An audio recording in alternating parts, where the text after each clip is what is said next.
Today's episode is sponsored by Sandals Resorts and Brightco Insurance.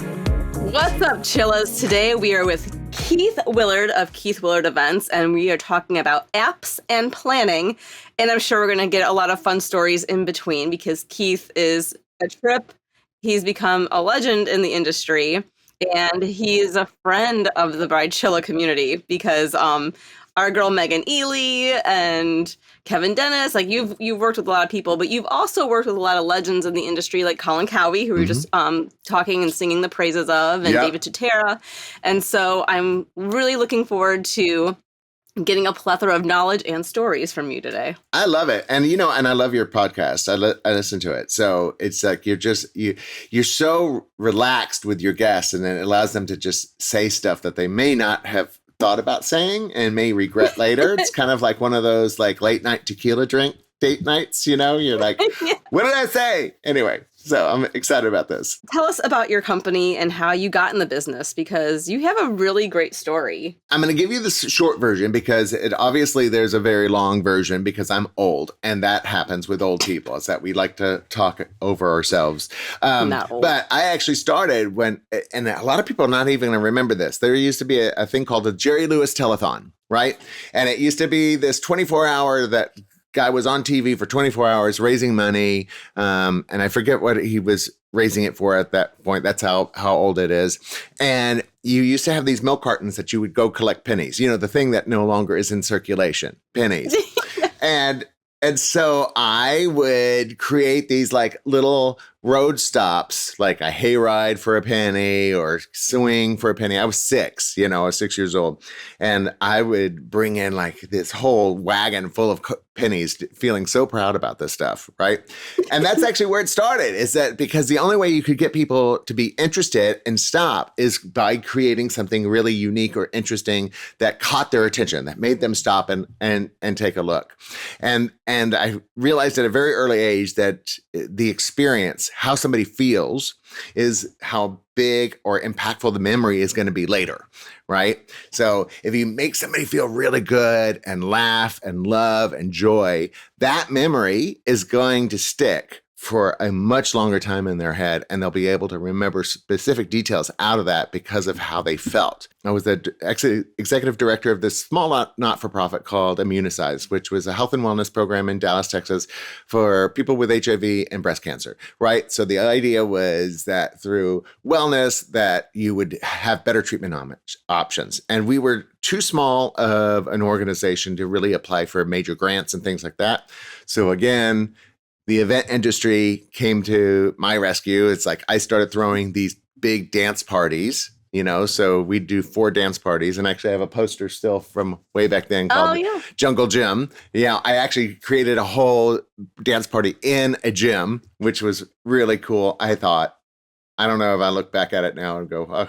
Anyway, but it raised great money that helps support this organization, that allowed us to keep the teachers on, that allowed us to keep nutritionists on and all these things. But that all came from events, right? Yeah. And then there was a gentleman that came to one of the events. His name was Russell Hallway. He was my mentor in the event industry. And he said, he was asking me questions like, who designed this? I did. Who did that? How'd you get these? I did. And so he's like, come and join my team. He goes, that's what we do. We do events for corporations, and I would love to get your brain on some of these events. And so literally within a couple of months, because I had to make sure the organization was safe, so I made sure that I turned it over to somebody else that would take care of it. But within a couple of months, I'm on a jet plane flying to London and doing this big capital markets day for Nokia, that old cell phone company that nobody knows anymore. Oh, yeah. And that was my OG cell phone at 19. Right? Oh, yeah. So we were doing a capital markets day for Nokia down in the basement of a hotel and couldn't get cell service. So that was my first foray into like major events, was that thing. Within a couple of years, I started my own business with Russell's blessing. And then I got lucky enough to do Mark Cuban's 40th birthday. I saw that. It was like a backyard bash. Right? Isn't that amazing? And so that was a real eye-opening lesson, because then I realized that people's budgets are based on their income. So their percentage is the same. So let's say, and I'm varying. See, this is what happens with old people talking, right? Because we just go off things. So that was my real big lesson into what people will spend for their event. This is important for people to know, because like you said, right? Because we all have a different budget, right? Someone might only have $5,000 to spend on a wedding, and some might have $50,000, some might have $500,000. Right. Well, and that's what I'm saying is that, so if you take, and it was my mom actually that helped me see this, because I was like, I can't believe how much money we're spending on this backyard barbecue. It's just crazy, because I brought in John Mellencamp to sing. I mean, stage production. It was, out the door, probably several $1 million for this backyard barbecue. And she said, look, if you took his total wealth of several $1 billion at that point, because he had sold Yahoo, and then you said, okay, his backyard barbecue is, let's say, 2% of his yearly income. And then you talk to somebody that makes $40,000 a year, and they do a backyard barbecue, and they use 2% of their yearly income. It's still the same amount of money to them mentally, because it is a percentage of their total earnings. And so it is important. So that wedding that somebody is spending that has $20,000, and it's a big deal to them because $20,000 means a lot to them, is the same amount that $2 million would mean to somebody that's got, let's say, $100 million, right? It's that same kind of angst and worry. And so it's important to honor the joy and respect that people, even with smaller budgets, that this means a lot to them, right? You can't treat them different because they make less money. If anything, you need to be even more careful with them, because it means even more to them, right? So back on track. Anyway, I then burned out of the event industry, moved to Florida, changed my life like at 35, said, screw it, sold everything, moved to Key Largo, chilled out, like did nothing but hang out on a boat, fish, eat dinner with friends for like 6 months, did nothing. And then I moved to Fort Lauderdale and met my husband literally the second day I lived here. So that was 20. Oh my gosh. Yeah. I love Fort Lauderdale. I do too. And that's so crazy. You met him like as soon as you arrived. Like the second day, right? You weren't, well, here's the thing. It always happens when you're not expecting it. Oh my God. Who was expecting it on your second day in a new town? And so 22 years later, we're still together. Thank you. Happy anniversary. He's Happy obviously mentally ill. So there you go. So anyway, so I decided that I didn't want to be into the event side of it anymore. So I started on the hotel side. So I started as a entry-level catering sales manager at Pier 66. I worked my way up through as a director of catering for Ritz-Carlton. And then at that point, I decided to go back into the event world. And what that did for me is that it helped me see both sides of the game now, because now I understand what hotels go through, and I understand what the logistic needs and the emotional needs of the client are. And I'm able to now help all parties when I do my events now. So that's where I am now, is that I started my business 10 years ago, and we've been going gangbusters ever since, but always. That's amazing. Right. So, well, and I love that. I think you'll be able to give a lot of great perspective because you have been in so many different facets of the business. And I'm really, I want to circle back to this budgeting, because I think it's really important to make sure everyone is aware, whomever is listening right now, like your budget is your budget. And it's so easy. We talk about this all the time. It's so easy to get caught up in what we see on Pinterest, on Instagram, especially if you're going down the rabbit hole of Vogue weddings like I can do sometimes. Right. TikTok is a big one. So keep that in mind, though, and don't also get down on yourself if you can't afford, T Swift engagement florals, right? Or J-Lo's multi-wedding. We're just talking about J-Lo's multi-wedding because Colin Cowie had done her wedding. She had how many outfit changes, and how many weddings did she actually have for Ben Affleck? She had like a few weddings. 5 full-on weddings. Yes. Oh my God, crazy. But here's the thing: is that TikTok is fake. I mean, the thing is that you gotta, when people see a photo on, let's say, TikTok, Instagram, whatever, or Facebook, because as my goddaughter says, Facebook is for old people. Ha.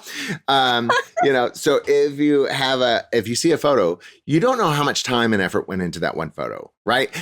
They adjusted the lighting, they then enhanced it and brightened it and reduced it and to make it to something that you emotionally respond to. And now you're like, oh my God, I need to recreate that specific moment, but on a large scale.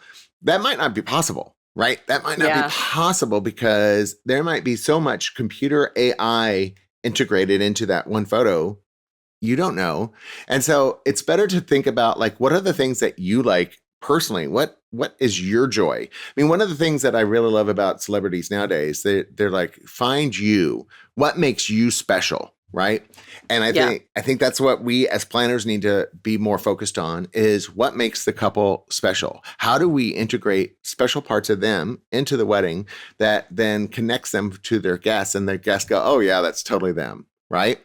Yeah. Because that's an emotional thing. And I love big impact, low cost. Those are my favorite things. I love big impact, low cost. That's like, I'm like the dollar store kind of guy. Like, It's like, I love that big impact, low budget. So like, what can I create today? Right? I mean, because creativity costs nothing. It costs nothing. And there's let's have a caveat to that though. Yeah. There's a lot of people that think to save money, they're going to DIY everything. No. Oh God. No. I mean, you gotta inject a little reasoning into all of this. So here's the process that I go about, and I call it a spaghetti session. So I have a spaghetti session with my couples, and I basically say, okay, for this hour, we're going to throw out all the rules. There's no budget. There's no restrictions. There's no, I'm not going to tell you that it can't be done. I'm not going to we're going to just start brainstorming about big and small ideas for your wedding. And I just start writing them down. And then at some point, you start seeing the things that repeat themselves and the things that start sticking, right? So that's the spaghetti thing, is that you throw pasta at the wall and you see what sticks. And so I bring those down. And then if I figure out kind of something that they really like one of my couples was really into messaging. Like for some reason, everything that they kept talking about came back to some type of messaging, like message in a bottle, messages on ribbon, messages in the air, cloud writing, and all these things. And so we were able to then go, okay, this is something that they really enjoy. This is part of their life. And so I made them write, and I shouldn't say made, but I asked them to write a thank you note to every single guest, right? And so then that became part of their place card. So and they actually, the couple took it one step further, and they found a photo of themselves with the guest and then wrote the note on the back of the photo. And we hid that under the napkin at their place setting. So every guest at the wedding sat down, pulled the napkin up, found a photo of them with the couple, turned it over, and then there was a handwritten note from the couple about them and why they were special to them. That's so beautiful. Holy crud. I mean. And that's how you do a favor, by the way. That's what I'm saying. And then, so this was a high impact, low cost moment because, what did that cost, right? The cost of time. That's really what it cost is time. But I think that was currency well spent. Some time can be wasted on some of these DIY projects. Well, that I think is worth the money. Well, and you notice there was not a glue gun mentioned. So yes. not a single glue gun or bead mentioned. So you have to be careful about the things that you DIY. Is it going to have the emotional impact? So, I always put a value to the emotional response. So if you are making your candles and you're putting, this beautiful lace, every night you're getting burned by the hot glue gun while you put on the beads, and then you have all these candles out and they're so beautiful and you put so much effort into it. What is going to be the response from your guests? Your guests are going to go, oh, what a beautiful candle.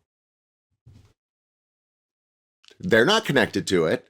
They don't know you made it. They have no idea what that story is behind that candle. So if the communication is only going one way, then that effort is wasted. It has to go both ways. You have to be able to have the messaging go there and back, right? So if it only goes one way, it's a waste of your time. So don't do the DIY. So I want to talk about AI because you mentioned AI, but we'll get to that in a little bit. I want to kick this part off with the big three, which is the Knot, Wedding Wire, Zola. Because when people think apps and planning, they tend to think of, I'm creating my wedding website, right? What's your opinion about the big three? Because it can be helpful for couples planning, but vendors are not fans. No, it's a little controversial right now. We are not fans of this. And, and here's the thing. It's because I've been on both sides of this, I understand the need for something. Our couples, when they come to us, have never planned an event ever in their life. They may have planned a birthday party, a surprise party, and that might have stressed the hell out of them, right? They might have been like, I am never doing another party. And now they're doing a wedding. And so now they're like, oh my God, what do I do? What do I do? And of course, what's out there? Advertising. The Knot, Wedding Wire, right? Zola, right? So that's their resource. That's the only place that they really have to go for wedding information. Now, the kind of information that those big three are putting out, is it always correct? No. I mean, we saw from the Knot, the big survey that they did, that their average wedding was $33,000. Well, if you broke that down, that meant, a $2,000 backyard wedding in Missouri was counted in that big, funnel of data. Right. But yet, if somebody's just reading $33,000 is the average cost, they only see the headline. They didn't read below it. And so now they're going to their planner and saying, well, my budget's $33,000. It's like, well, no, that doesn't make sense. So it's kind of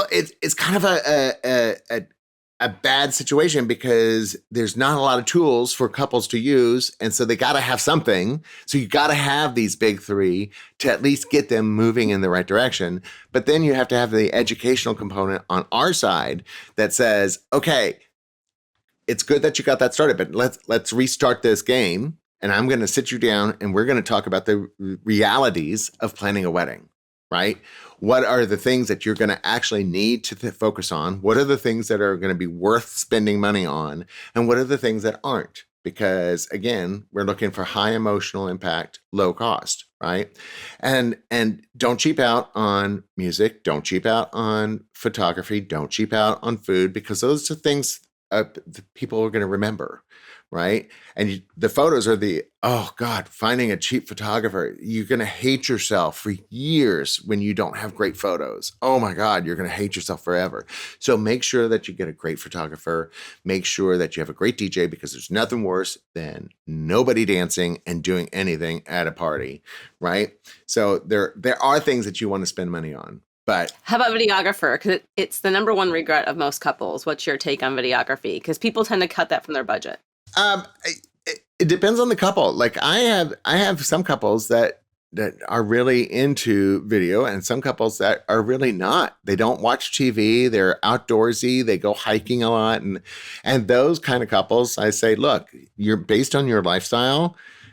You're not really sitting in front of the TV. You're not scrolling through Instagram. If you have a couple that's what they do, video's important. So you got to know the couple to know whether or not to pull video or not, because you got to know yourself as the couple. You need to know yourself. Be realistic. Don't do something because someone thinks you need to do it. Exactly. Although I am a big video person. I love video. I'm sorry. There's nothing more than getting the perfect video that has the music and the heartbreaking, these heartbreaking vows. Oh, and then, and then they get the groom's tear. Oh, nothing you get like like parents and grandparents reactions and like your loved ones that, aren't always going to be around, and you have these moments to look back on. Have these moments to, but the thing is that you can get some of these things with like an audio guest book. There are other ways that if you want to get these recordings from your family, like I love a video photo booth, like, the confessionals, like the reality TV confessionals is now a big thing for weddings, where your guest can go into a little booth, like a reality confessional, and hit record, and they can make a message to you. And then to help them, because most people suck in front of a camera, you give them 4 questions that they can answer. And then it helps them, it prompts them to like, what's your favorite memory of the couple? What's the goofiest thing that you two ever did as children? The couple makes up the questions so that they have a sense of what their guests are going to respond to. But I love that. What a fun idea. Yeah, I It's love another interactive thing you can do at the wedding. I love a reality TV confessional at a wedding. I love it. I think if you get the right people, like Dip Photo, I'm going to do a little name drop there because Dip Photo was someone that I started working with on doing this. He actually created a whole Johnny Carson frame late night talk show host thing. Yeah, had the microphone and the whole bit. It was great. He did an amazing job. So that's rad. Yeah. So I think that you don't have to, if you don't do video, have some type of recording there that gets that emotional aspect. Imagine a wedding day where each detail is already taken care of, allowing you to savor every moment. At Sandals, your dream wedding can finally become a reality. From intimate elopements to grand celebrations, Sandals offers customizable packages for every size and style. Plus, everything is included: your accommodations, gourmet dining, premium drinks, and all your wedding services. You get a dedicated wedding planner and an on-site team to manage everything from ceremony to reception. And here's a really sweet deal. Stay 7 nights or longer in a club or butler level room, and you'll receive their Sweetheart Wedding Package, completely on them.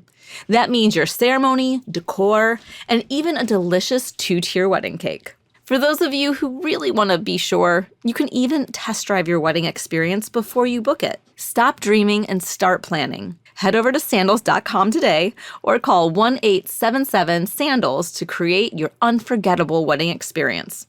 How important is it to have the wedding website? Do guests really go to it? Is it a great tool still? Is it kind of dated? Is there other options? It depends on your age, right? So people my age, we like information, but we like things in print. I still read magazines, so if I have a wedding invite that has all the information in it, that I'll go to it. That'll go in my fridge and I'll refer back to that. And then when it gets closer to the wedding, if you have a good wedding planner, they've created timelines for everybody. And then people can have it either on their phone or in paper, which is what the older people will do. They'll have it on paper and they'll keep it in their hotel room. I think that wedding websites are important because it does give a general location for everybody to kind of turn into if they get lost. And it is a great place to keep people updated. But I think with things like WhatsApp and just iMessages, there's communication, because that's really what we get down to is communication. Yeah. Communication is so important between you and the guest. And I mean, this seems to be a revolving topic even now, is that communication has to be both ways, right? You gotta send out those push notifications, but you also gotta get some information back to make sure that they're receiving it, right? And so I think that wedding websites have their place, but don't get crazy on it, right? Enjoy it. Use one of the templates that Zola or The Knot or Minted or one of those put, put a lot of pictures up on it. People love photos. Keep the wording to a minimum because people don't read. And then use other communication tools to make sure that you're communicating with your guests. What are some of your favorite guest tools then? Because for me, I always think about the actual wedding day. I love that QR codes are a thing. I love QR codes. But leading up to it. Yeah. If you decide to forego the wedding website or you want something in addition, what is another option for us to make sure we stay connected with them? Because Lord knows you cannot always count on word of mouth, because the game of telephone, if you've ever played it, you tell one friend or family member, it's not going to come out the exact same way when they talk to the next person. So let's first talk about the realities of being a human being in today's world.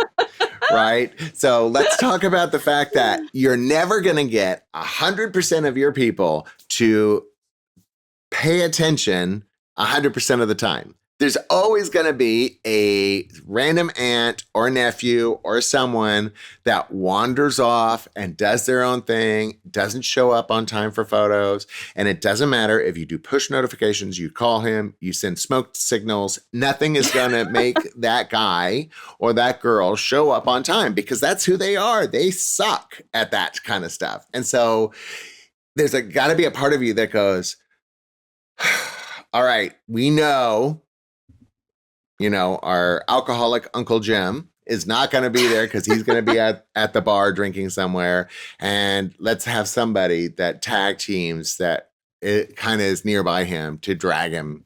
You work that solution into your communication problem, right? So you got to be realistic about the people that are coming to you because it's not everybody, not everything's going to go great on your wedding day. You have to base your planning in reality. Your family, they're crazy. That they have installed all of those buttons that they're going to be pushing beep, beep, beep, beep, beep, right on your day. So you got to put on your coat of invisibility and make sure that you're ready mentally for the day because you're going to have patience. You're going to have to let things roll. And sometimes some of the best moments are made from when people screw up, I'm telling Happy you. accident? I love that. I love when a ring bearer wanders off. There's nothing like seeing a 3-year-old kind of go, oh, daddy, and going off. Yeah, squirrel. Right? It's squirrel. Yeah. Those videos of everybody trying to guide him back down the aisle are precious. They're precious. So, I love that kind of stuff. So, I like WhatsApp. I like iMessages. Do your separate groups. I also like I have a software system called Timeline Genius that everybody knows. And Timeline Genius now allows you to invite other groups into the editing process. So that way you can send it out to wedding parties as well. So that's great. Right? So you can send the timeline directly to the maid of honor, directly to the best man, directly to... No excuse. Yeah. Right. So info's right there. Well, then, with your vendor, because communication is super important with your vendors, obviously, especially if you're deciding to forego having a planner. Why? Why? And so with the would the timeline tool be useful in that purpose as well? Then. So I think that becomes even more important. If you don't have a planner, that means you need to have another communication tool that replaces that planner because that planner is like an assistant. They're going to be there going and grabbing people and making sure everybody is in place where they're supposed to be at the times that they're supposed to be, right? So if you don't have an assistant that is there, then you need to have your virtual assistant. And we're all kind of used to virtual assistants at this point.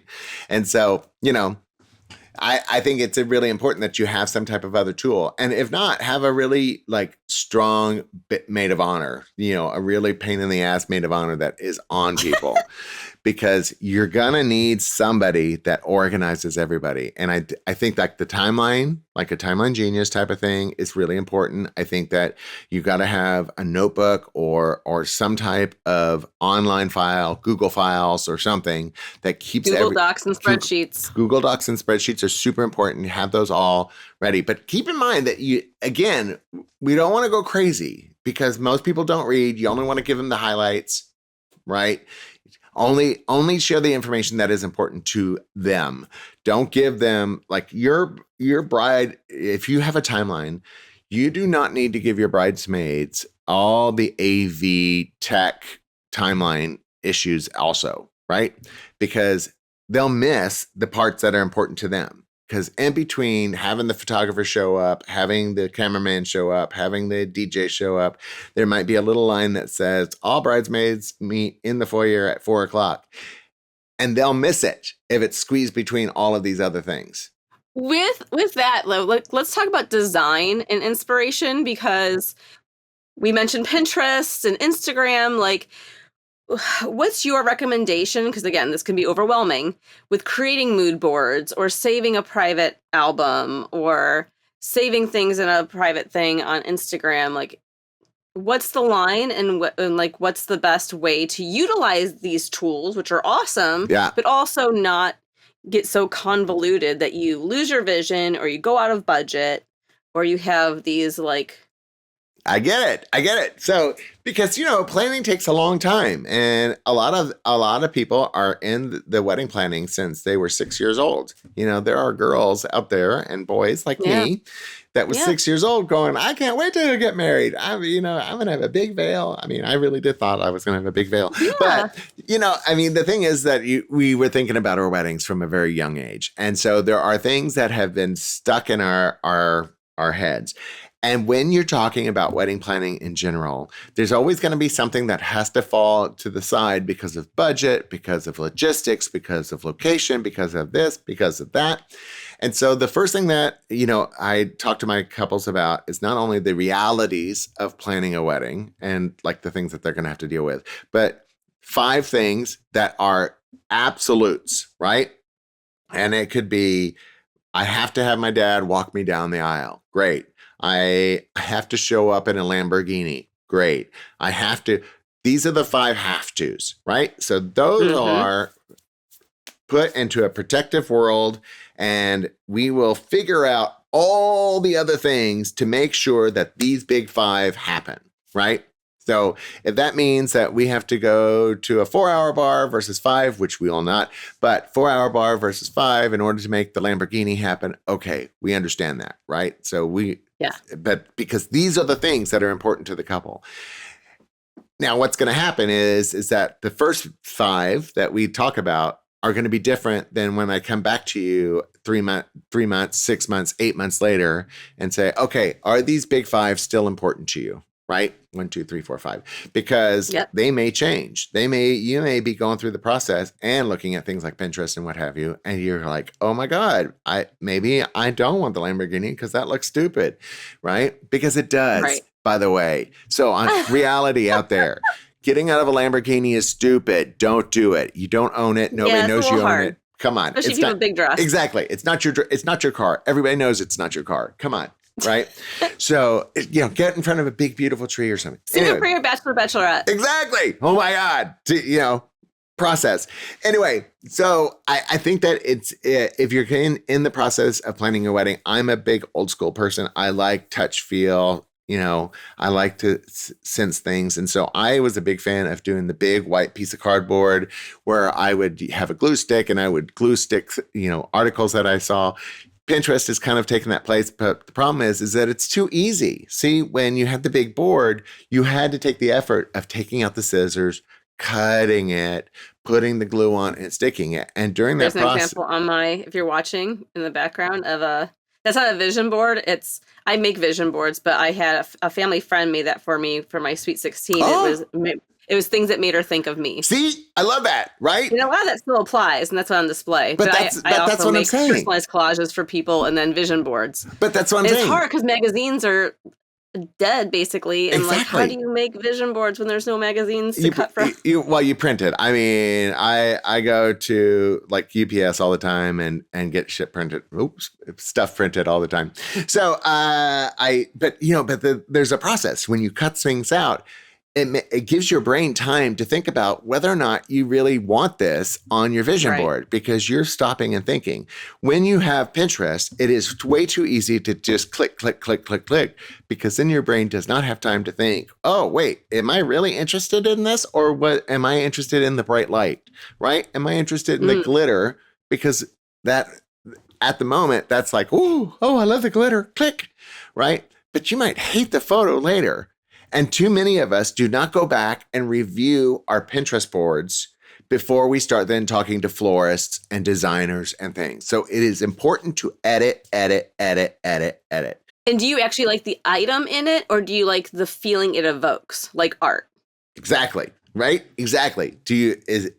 What about this picture made you enjoy it? Was it the chair? Was it the lighting? Did you get an emotional response out of it? What was it specifically from this photo? And it is important to know if it's an object or feeling, right? Is it an object or feeling?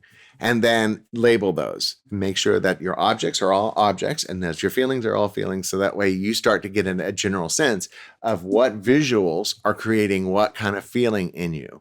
And then we can replicate those visuals for you at your wedding so that you get that same feeling, right? Because candlelight is usually number one. Candlelight is number one when it gives everybody a sense of warmth and joy and romance. And I mean, a simple candle does so much, right? And so a lot of times people will cut out or pin pictures of candles, even though it's just a candle. It's the feeling that it evokes. So you're absolutely 100% correct. Is that when you have a Pinterest board, the idea is that yes, click, click, click, click, click, but edit. Go back and look at it again and make sure that you like those photos and get rid of them. I find myself almost becoming a hoarder when it comes to Pinterest because I'm like, oh, but I don't want to get rid of that. Oh, I'm guilty too. Right? Because you're like, oh, I really love that. And so that's when you get into like your secondary and third pages. So you create a secondary account that you can then use as a filter and a third account as an additional filter, because then now you're thinking about, okay, I've clicked this. Now I want to like move this to my next page of like, these are more definite. And now your brain is actually thinking, okay, do I want to make this more definite? Right. So you gotta apply some filters in there. So I don't know if that answered the question, but. No, it totally does. Okay. I think that's really wonderful advice and great perspective for us when going through this process. But speaking of Pinterest, you mentioned AI earlier, and I don't know about you, but I've seen so many AI generated photos now on Pinterest. Like I was just going through to get my hair done and I was like looking at all these images, and every time I click on it, the model, it said in the corner AI generated. And I was like, well, fuck, are every single photo now AI generated? That sucks. So like with AI, there's pros and cons to it, right? So what are the pros and cons for utilizing AI when it comes to wedding planning? So, I love AI because it allows me to put in keywords and get the creative juices started. But that's what it should be, is a start point. It is not a finish point. It is a start point. This is not going to be reality because it's not reality.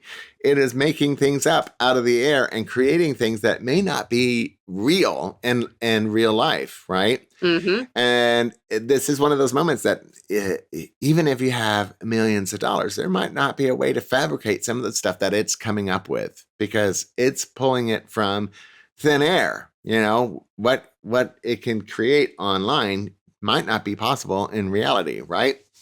Like there can't be human robots serving everybody that look real, right? So I think that AI is really great for, and I'll give a really specific example. I had a bat mitzvah, where the celebrant she was like really into jeans, mirrors, and silver, right? And I'm like, jeans, like what? Okay, Levi's. I'm like, how am I? Oh, and pink. Oh yeah, throw in pink. And so I went to my AI, my ChatGPT, whose name is Vion, by the way. I know, named itself, creepy. So, and said, okay, here are the keywords. It's a bat mitzvah. This is, I want to get some ideas to present to them. And it produced some really amazing ideas that had silver, pink, Levi material, mirrors. Wow. It really produced some really fantastic things. And then I went back and edited it and said, okay, now take this out, put this in, put in a dance floor, take this out. And it gave me at least a basic idea of what the possibilities are. And then I took it over from there. Done. Yeah. Right? I think that's important. Right. But you should never assume that AI is possible and that it is the end result, because there's always been this tendency for us to want to look at perfection in magazines and online, and AI is just kind of reinforcing that. It's kind of like the Cosmo, where every person looks amazing. Their hair is perfect. Their makeup is perfect. Their dress is perfect. Is that reality? No. Do we have to think about sweat stains on wedding dresses? Yes. Do we have to think about back sweat on grooms? Yes. I mean, these are all things that we have to take into consideration when looking at outdoor ceremonies or high intensity moments or those type of things. Those are things that are based in reality, and AI is not going to help you fix that. And Pinterest isn't going to show you that unless you're seeking it out directly. Exactly. And how do you know? It's like all of a sudden you're in this outdoor because you wanted a beach wedding in South Florida in June, and now it's 88 degrees, it's windy, it's rainy, 95% humidity. right? And now what do you do? What do you do? And so are there ways to be able to make that happen? Yes, there are ways. There are places that you can go that give you the beach scene, but you got to know somebody that knows the environment to be able to make those things happen. You got to find a professional that does that. Yeah. Right. And that really comes back down to all of it, is that the network that you build with your vendors is ultimately super important, because somebody's going to know somebody that's going to know somebody. Now, one of my favorite kind of off-brand places to go is a Facebook group. Again, Facebook is for old people, so get ready. Is a group called Find Them, FYND them, THEM, right? It's a group for event planners and event people. And basically, if I need anything, I put it into the group and I'll get 10, 20, 30 responses. It's an amazing. What a great community. Oh, I love Find Them, FYNDE. So, and we've brought this up before. Like, the vendor community is strong. It's international. Like, vendors talk. So whether you are a great couple and you need advice, they can get it for you. If you are a shitty person or shitty couple, yep, it's going to spread like a wildfire there too. 100%. And, you know, and as we were talking about, and I know I can say this because Colin was saying it last night to the public. So he's obviously, he deals with multi-million-dollar weddings, and he does not like some of his clients. And I will tell you that there was a very big wedding that he did that they had millions to spend, and he did not like this client, who is very well known, and he did what he was supposed to do. But if she had been nice or kind, or they had an emotional connection, I can't even dream about how much more could have been done, because then the feelings come out. We're human beings. And so if we feel good about what we're doing, if we feel positive about what we're doing, we're going to go that extra step. We're going to like move heaven and earth to get things done for you. If you're nice, if you're not, you can suck it. So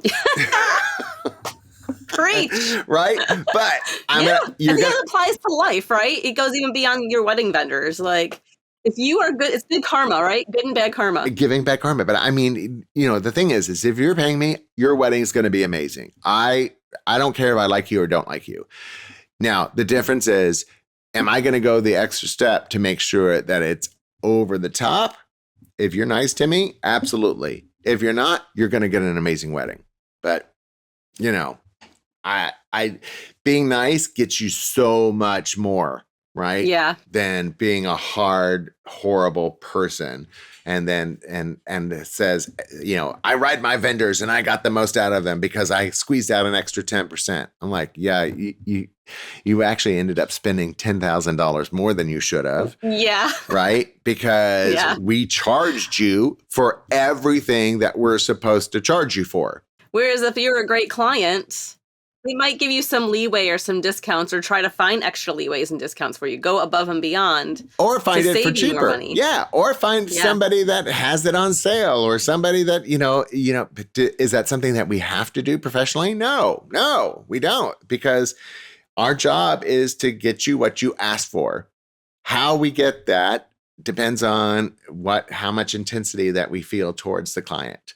If I know that my client has a very set budget and they really need or want this, and I love this couple and I really want to make sure that their day is special, I'm going to figure it out. I'm going to call my friends. I'm going to call my other vendors. I'm going to be like, do you have this? Do you know somebody that has this? I will figure it out.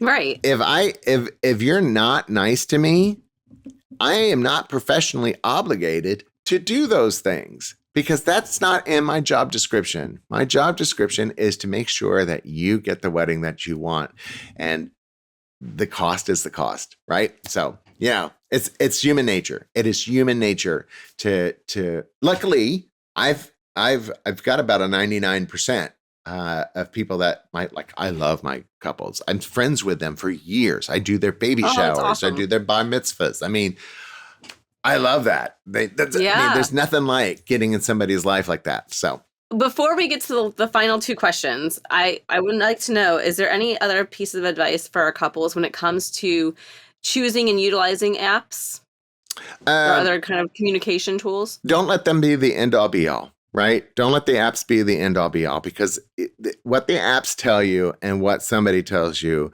what a vendor tells you, it's just so hard because they're not great. As much as I love our vendor community, there are some vendors that aren't great and that they don't do a really good job, or they're sneaky, or they charge too much, or they, and then there's apps that also do the same thing. So it's kind of like half dozen of one or the other. It's like, which one do you go? I think it's important to do a mixture of all of them and then trust your gut. Like, do you feel comfortable with what is being said? Do you feel comfortable? Because most people have a general sense of what is right and wrong instilled in them. And so if they're talking to a vendor and they don't feel right and something feels off, then something's off. Move on. Don't book with that vendor. It's okay to walk away. It is okay to walk away. And same thing with an app. If you're like, that doesn't make sense, good. That means, that app is probably not telling you the right thing. So, trust some of your gut also don't believe your friends. Okay. When you start planning a wedding, the first thing that happens is everybody wants to tell you the worst thing that they've ever seen happen at a wedding. It happens every single time. Yes, it does. Right? And you don't believe that crap. Just don't believe it. Don't take it into your head. The reason that they're bringing it up is because most people do not know how to talk to each other. And so they figure out like the one thing that they can then talk about and like, oh my God, did you hear about Mary's wedding? Oh yeah. Like, don't believe it. Yeah. Most of it's not correct. Most of it's not true. Believe in your day, your person. Think inwardly. Don't buy the hype. Don't buy the hype. I love that. And also use a budgeting tool. Because I use Monarch personally. I've used Mint before. There's a lot of great ones out there to utilize. Yeah. And I think it's great because you can utilize it for the wedding. Yes. But you can also use it just for life. Well, and the thing is that if you worry about the pennies or the nickels now, if you worry about the nickels, then you don't have to worry about the dollars. And that's the thing is that, when you look at something and you're like, oh, but it's only $2 or it's only $10. Well, multiply that by the number of people, then add service charge and tax to it, delivery fee and transportation. Now that small thing has become huge. So be very careful about, well, it's only $10. No, it's not only $10, right? So you gotta work it all the way out and make sure. And again, does it have emotional value? If it does not have emotional value, get rid of it. It doesn't make sense, right? So, emotional value. I love it. Sorry. All right. Keith, we have to know, what is in your wedding bucket? If I see another garter toss, I will throw myself over the bridge. I mean, could anything be more nasty than... So tacky. Oh, I mean, you're going to put a garter on a stranger's leg, and then you're going to allow some stranger, to crawl up their leg and pull it off because you got this sweaty piece of rubber band off of the bride's leg. Ugh. I mean, all of it is just disgusting. The whole thing is just disgusting. First of all, it is up on her upper thigh. There is all sorts of nasty stuff going on there, right? Then you pull that thing off and you put it on somebody else. I mean, it is unsanitary. And it is crude and nasty, and so gross. It needs to go away. Okay, the garter toss needs to go away. I hate that stuff. Ugh. Anything else in your bucket? So I think people's fear of line dances needs to go away, because if I hear another person say no more line dances at my wedding, it's like, are you kidding? That's the one thing that gets people out on the dance floor. Stop being a weakling. Allow the line dances. Now, if your DJ starts playing line dance after line dance after line dance, that's an issue. Use it sparingly because that is a way to get people up on the dance floor. The other thing is that be okay with cheese. I love a little cheese in a wedding. And that means like the blinky lights, the foam batons, all that like bar mitzvah, quinceanera stuff. People love that shit. People love that shit. They love the blinky stuff. They go crazy over it. They'll fight each other for it. They mean... Why not? Right? If you have this really fantastic wedding, you've got all the romantic shots. Everybody is now drunk and having a good time. Throw a bunch of blinky lights and batons in there and let them play. Right? Don't be fearful of it. And they make great photos too. They do make great photos, and and don't take yourself too seriously. After a certain point, you need to become a human being again. Right? So it is. You've got the photos and the videos done. At some point in your wedding, you need to just have a good time because you get one chance. You get one chance to enjoy yourself. And people read how well the wedding is going off of the bride's face. So if the bride is like, then the guests are all, right? But if the bride is having the best time of her life, the guests are going to have the best time of their life. And it really is mindset. You have to go into your wedding day to say, fuck it. I'm out here. It's my one day. I'm so excited about getting married to this amazing human being. I can't believe I get to celebrate with all of my friends. How lucky am I? Right? That to me is everything. When you have that kind of couple, that wedding is gonna be hot. I mean, that is gonna be like, that is the magic that goes on top of the flowers and the linens and the lighting and the DJ. I mean, having a couple that is full of love and laughter and joy and just having the best time of their life is the cherry on top. That is everything to me. Oh, so well said. All right, final question. What is your all-time favorite celebrity or royal wedding? Okay, so this is going to suck because it is actually the Jennifer Lopez Ben Affleck wedding? Yes, Ben Affleck wedding. I mean, it's so bad because they didn't even make it not even a year? And I'm talking about the second time, I guess, right? Right? The second wedding? Yeah, because they did the Vegas chapel first. But the big Atlanta, she did 5 different dresses. Oh my God. So photo shoots for all of them. I have to tell you, there is a photo, and so I was lucky enough that we got to see some of Colin Cowie's personal photos from the wedding because he was the planner for the wedding, and so we got to see his photos of the wedding, and they were so good. Oh my God, the detail, it was full of rustic stuff, also glamorous and high end, yet using everyday materials. That wedding, the Jen and Ben wedding. And the problem is that what he said to us before he showed us, he goes, I'm going to show you photos of every wedding you've heard about, but nobody's ever seen. And so this sucks because I can tell you my favorite wedding is this Jen and Ben's wedding, but you probably won't ever see these photos because they're private. So, but if you ever get a chance, if there's ever, because there are some produced photos of their wedding out there, I love that wedding.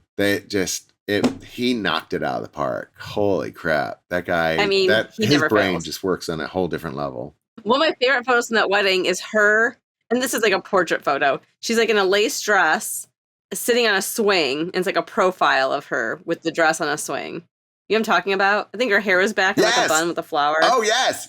And in one of the shots, you can see the swing in the background, which I loved. Oh, it's amazing. It is absolutely amazing. And that's what I'm saying is that she is stunning and obviously incredibly hard to work with, according to all the great stories that we got to hear from Colin.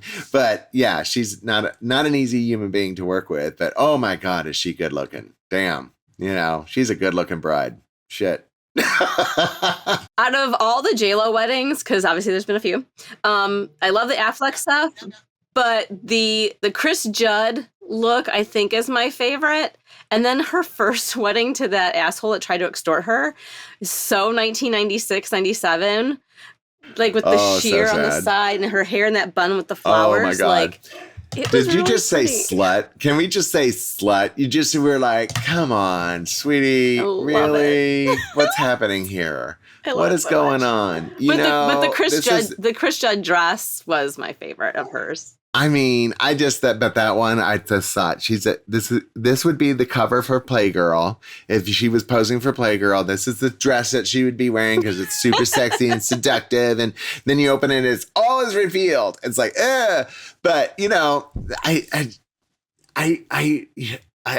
the thing is, God, I just stuttered so bad because I had flashes of brides flying through my head of bad dresses, good dresses, right? Yeah. And I think the other thing is that when it comes to brides and their dresses, there has to be a reality check in there somewhere as well, because I'm like, oh, these poor brides, like they get caught up in the emotional. Oh, God, we got to have a whole second segment. Or the trend, like, oh, everyone else is doing a basque waist. I have to have a basque waist. Or they get caught up in the emotion. This is why I tell brides, like, go to wedding shows, but do not sign anything. Yeah. Don't buy anything. Don't have your shitty glass of champagne. Enjoy the hell out of it. Be a bride, but don't sign anything because all of those people are selling on emotion. Everybody's super hyped up. They're having a great time. Oh my God, I've got some champagne in me. I'm feeling the love. And then some DJ is saying, look, I'll give you 10%. If he's willing to give you 10% that day, he's going to give you 10% tomorrow, next week, 3 weeks from now. I got sucked into that when I got married the first go around. I went to a wedding show and I knew better, but I got sucked in all of it too. Don't sign anything at a wedding show. You never buy on emotion. Never. Ever, ever, ever buy on emotion. If you're feeling the love, then great. You'll feel the love tomorrow. You'll feel the love next week. Mm-hmm. If you're just feeling the love for the moment, that love will not be there tomorrow and it will not be there next week. Right. And then you'll save yourself a whole bunch of heartache because now you're not contractually obligated to fulfill this. Yeah. And that's one of the things is that when it comes to weddings, you ride that fine line of joy, happiness, emotion, all those good things, but also practicality, being logical, and making sure that you're being financially responsible through all of that. And that's what a good planner does. A good planner keeps you honest with yourself, with your pocketbook, with everything. That's what a good planner does. Well said. Keith, I could talk to you all day, but unfortunately we have to wrap here. But how can we get more information on you and your company? So it's super easy. Social media, it's all by my first name and last name, Keith Willard, KeithWillard. It's at Keith Willard on Instagram, at Keith Willard on Facebook. Yes, old people Facebook. It's at Keith Willard. So it's at Keith_Willard, I think, on TikTok. I don't even know. Good luck. You can Google Keith Willard weddings and all sorts of stuff will come up. So that's the easiest way. Thanks, Keith. You were amazing to have on.